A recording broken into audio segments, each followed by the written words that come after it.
Diesel engines have changed so much over the years that they're not as reliable and they're not as advantageous as they used to be. And there's something that is a silent killer for your diesel engine. If you own a diesel or plan on buying a diesel, I definitely recommend this video for you, because there's just some things you have to understand about owning one of these trucks. A lot of people have emailed me about getting ready to buy their first diesel and they've had questions. So this video is going to be helpful. Now, I did borrow this Ram truck from Larry H. Miller Chrysler Jeep Dodge Ram. It is available for sale. You guys can probably tell this is my truck.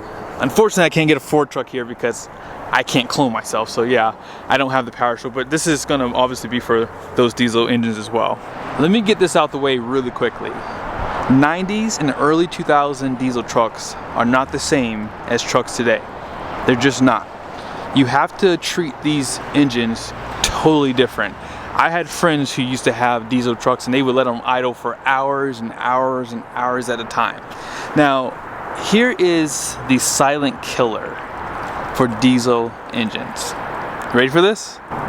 Diesel fuel dilution. If you own a diesel truck and you don't know about this and how to combat it, this is partially one of the reasons why I think some people's diesels fail. I've done a few videos on cam and lifter issues on this new Cummins. Now, I'm not sure if they changed anything back in 2022, because I think that's the year where they just were having a bunch of problems. But I do believe that some of those issues could be related to diesel dilution. Now, what is that?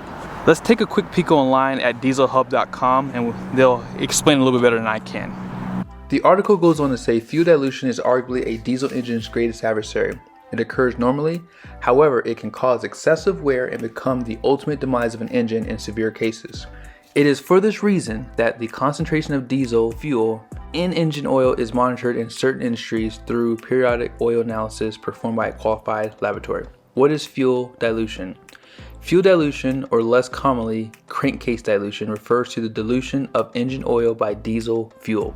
Fuel dilution is an entirely normal phenomenon that occurs naturally in every internal combustion.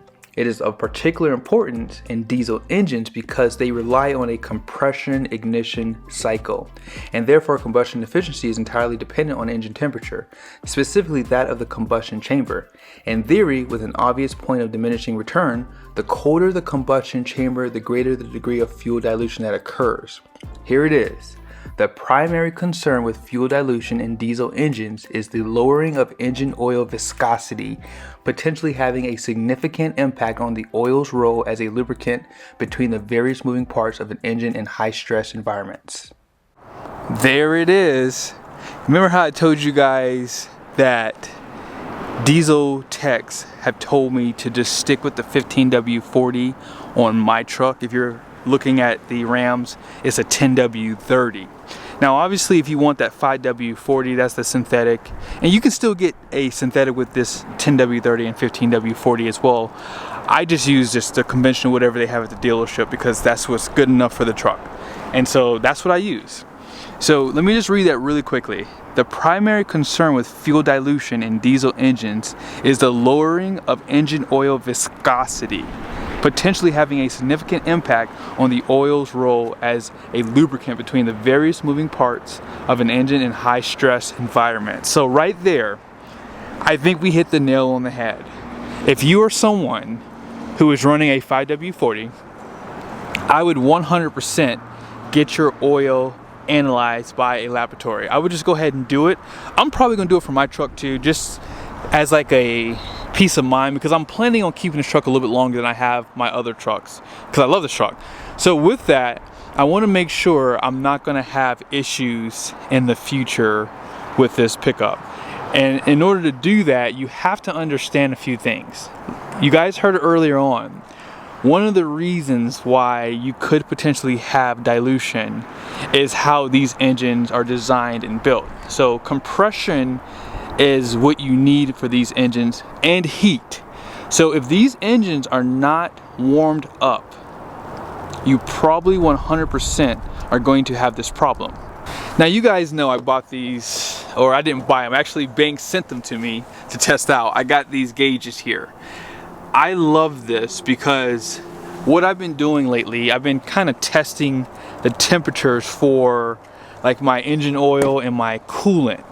So if you don't know, if you're new to diesel trucks, most diesel trucks come standard with a engine block heater, especially in the colder climates. Now I do know that in some climates, like for example in Florida, some trucks are delivered without that engine block heater. Now you can get that installed. This truck also, let's see, actually no, this truck does not have one. So yeah, this truck doesn't have one, but the engine block heater will keep that engine oil and the engine coolant at operating temperature or close to operating temperature. That way it reduces the warm-up time on the engine. Something else to consider, most diesel engines use glow plugs, and before you can start the truck, actually it was right there, it just went away really fast. Hopefully you guys see it right there. So where that fuel came up, that's the icon that pops up to let you know that you have to wait till the I guess the combustion is at a certain temperature. On Ram trucks, they have a grid heater, so they don't have glow plugs for Ram trucks. But my truck and Ford's PowerStroke has glow plugs. And so before you can start the truck, you have to make sure that icon goes away. Now, something else to consider, if you own a Ram truck, I've never seen a Ram truck not have a high idle switch. So Rams is probably the best and easiest here too. I think that is pretty easy to use. All you have to do is just turn on the cruise control and you can set it a little bit higher. They actually let you customize how high you want it to go. You can see that RPM moving up, right? So theirs can do it almost at 1500 RPMs. I think on the GM trucks it's like 1200 RPMs max because they have 2 levels, but Ram allows you to customize where you want that at. And if you live in these colder climates, like today it's only 51 degrees, so it's not that cold outside. I still recommend if you are getting down into the low 30s, 20s, I would probably consider plugging in your truck. I would even almost consider plugging it in for the engine block heater, that is, at these temperatures too, even if it's just for 45 minutes, because you don't want fuel dilution to affect your engine oil. What causes fuel dilution? The article says the normal cause of fuel dilution is blowby, the escaping of gases between the piston rings and cylinder bore. In an ideal world, a piston would seal perfectly against the cylinder wall. However, no cylinder is perfectly round, no bore is perfectly smooth, and there is no perfect seal. In fact, your engine has a crosshatch pattern of microscopic grooves purposely etched into each cylinder. It helps with lubrication by giving engine oil something to cling to. Case in point, a certain amount of fuel and exhaust gases will escape past the seal between the piston rings and cylinder. Since fuel dilution is completely normal, it is excessive amounts of fuel in the engine oil that is of concern. There are a number of activities and events that contribute to excessive fuel dilution, as well as ways to prevent it. I won't bore you by reading every single thing that causes fuel dilution, but the first thing I want to talk about is wet stacking. So wet stacking is a phenomenon that occurs in compression ignition engines, whereas a gasoline engine, for example, ignites its air-fuel mixture with a spark at the appropriate time and initiate combustion. A compression ignition engine, which is a diesel, relies solely and entirely on the heat of the air charge in the cylinder during an injection event to initiate combustion milliseconds after the fuel is injected. So if you are just jumping inside your truck, turning it on and driving in these low temperature examples, this is where you're going to have fuel and an unburned fuel in the combustion that will basically slide between the cylinders and into the oil. So in a lot of cases, if you're someone that's just on the go a lot and you don't have time for warm-ups, things like that, I would probably recommend changing your oil a little bit sooner or going to get an analysis done for your diesel. There's a few more things that are listed for wet stacking, but the next thing that they talk about is poor and or neglected maintenance. So that kind of plays into the first thing, wet stacking.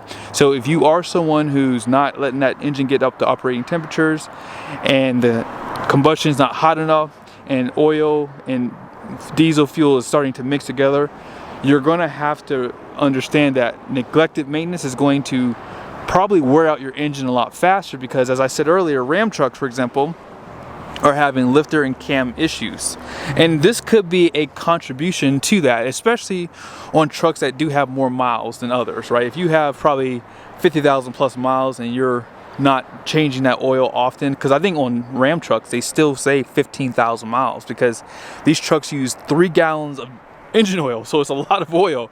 I believe on these it's like 2 gallons. So if you're not getting that oil change often enough, that could be an issue. They also talk about aftermarket performance devices and modifications. I'll kind of read through that real quickly. As a general rule of thumb, more smoke results in a greater degree of fuel dilution in addition to other forms of oil contamination. I'm just going to break it down really quickly. If you're getting a tune on your truck and it's not someone who knows what they're doing, if they're not able to tune that engine effectively not to have no smoke coming out the back, then this could potentially create that dilution. Because as you guys know, if you see white smoke coming out of the back of your tailpipe, that's like basically unburned diesel, and that means that the mixture or the combustion is not accurately mixing to get the perfect burn. So again, if you're looking to get tunes, things like that, you want to make sure that the person that you're getting it done by knows what they're doing and can tune it effectively. Regeneration post-injection cycle. So fuel dilution became an even greater concern with the introduction of diesel particulate filters. There it is again.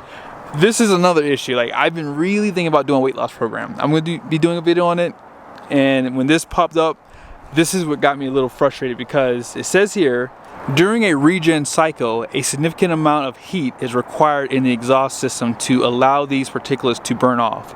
Fuel is therefore required to be injected into the exhaust stream, raising the temperature and creating conditions in which these particulates can be completely burnt and emitted from the tailpipe. So, post-injection cycle. Injecting fuel into the cylinder during the end of the exhaust stroke.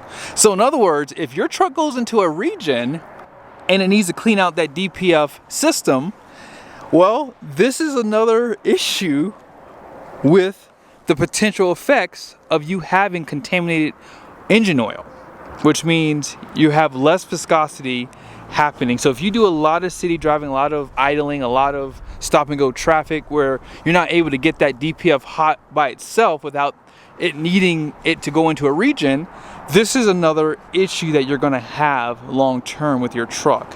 That's why a lot of people love for me to do videos on gas trucks, because people just don't want to deal with this crap anymore. And I'm serious, I don't know why people can't see this. Like, this is a problem. So basically, if you've ever wondered why our engines don't last as long as they used to, it's because we have these systems in here that create more problems than they help with. I mean, if you're spending $95,000 on a freaking truck and you can't remove stuff that will make your truck more reliable, I mean, I just don't get it. Now, I'm not talking about weight loss program. I'm just saying it just doesn't make sense why people can't see this stuff. Like, this is insane. Literally, what they try to help prevent is actually hurting the people buying the dang truck. In other words, they don't want you to buy the truck. That's just how I see it. I'm sorry. Now, they do talk about closed crankcase ventilation systems. You can read there, but there's really no way to avoid, you know, the dilution. You're just gonna have to get that engine oil analyzed to make sure that you should be doing it at either 7,500 miles, 5,000 miles, or even sooner, sadly, which sucks because there's so much engine oil that they use. I mean, as I said, 3 gallons for the Ram trucks, right?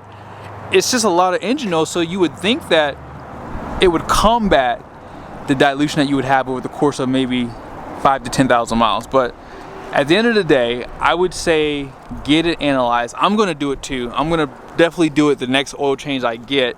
And I'm probably gonna get the Banks engine oil pan, because I saw a video just recently that Banks did, and they showed that there's probably about a quart of oil that's left in there even after they drain it, because the, I call it nipple, is too I can't remember how they said it, but it's basically inverted inside of the pan.